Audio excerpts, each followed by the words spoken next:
my dear fellow survivor.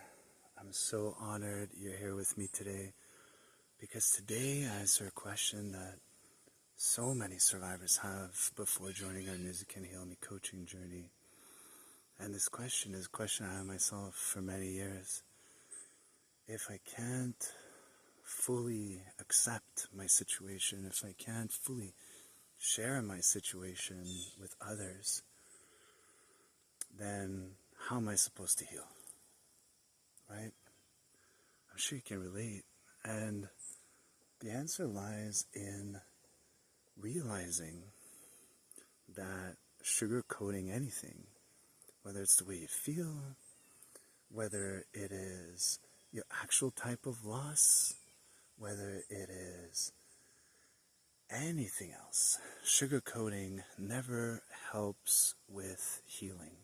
It only delays the process, the integration.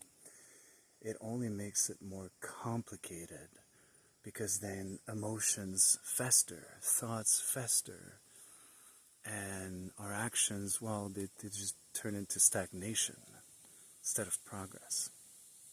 And I realized this really late into my coaching journey, into my own coaching of myself, through my grief.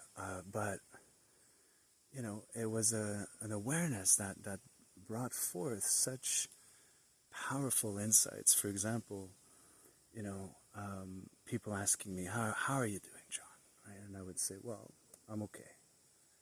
That's bullshit. I wasn't okay, right? So, that's sugarcoating. That never helped people help me. It never helped me help myself either, because I'm just in denial forever, right? It just led to more survival mode and more stagnation mode.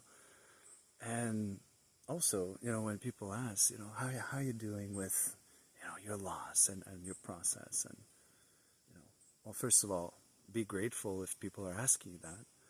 That's definitely something to be grateful for. But also realizing that if you somehow keep the information to yourself that this is a very different type of grief, which I've done myself with multiple people, then you're preventing your own healing and processing and integrating, because suicide grief is completely different from any other type. I don't have to tell you, right? So just owning your journey is also owning how you're truly feeling, how you're truly processing this very, very special type of grief. It's truly having the courage to share that transparently with others.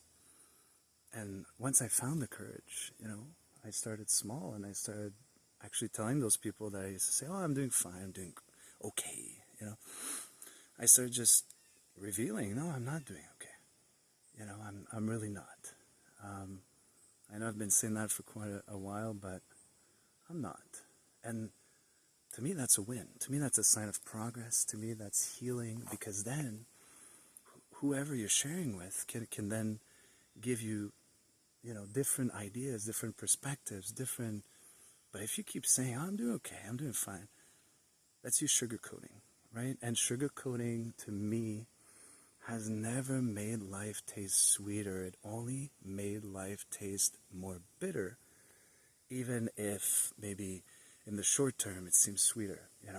Let's delay dealing with that. Let's delay sharing how I'm actually feeling. Let's delay sharing.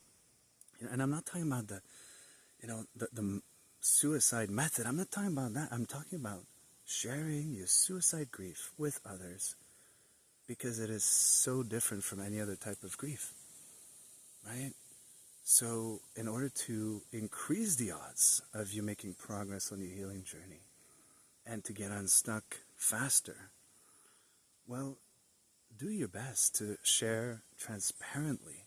And again, you don't have to go into the details. That's not what I'm talking about. It's not all or nothing, right? But just remind yourself that sugarcoating does not help healing. It only prolongs the process and makes it more complicated.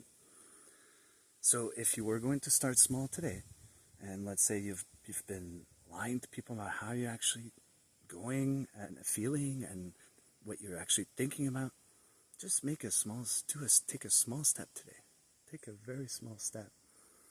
And see that thing that you've been sugarcoating, whether it's in your own mind, whether it's with others, whether it's with your soul angel or angels, right? Look at it, analyze it, understand it for what it is, and say, okay, I'm no longer sugarcoating this little thing here, or this big thing, right? Pick whatever step you can take to make some progress forward, and do it now. Don't wait. And my dear fellow survivor, I say this with all my heart. Please take good care of yourself, and may you be filled with music and heal.